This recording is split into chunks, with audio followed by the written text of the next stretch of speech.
یوازیتوب سفرونه تل ښه وي.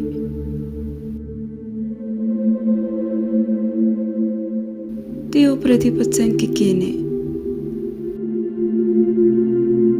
قهوه دې څښې،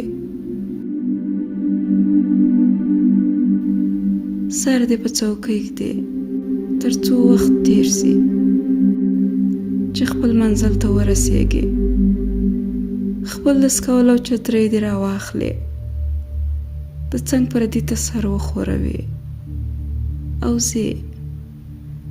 همدا چې د آخري غېږې ټپونه پر تن نه لرې، همدا چې د خدای په امانۍ له درده په ځان کې نه غونځېږې، همدا چې یو تریخ بغز له یو ښار نه بل ښار ته نه در سره وړې، همدا یعنې ښه سفر.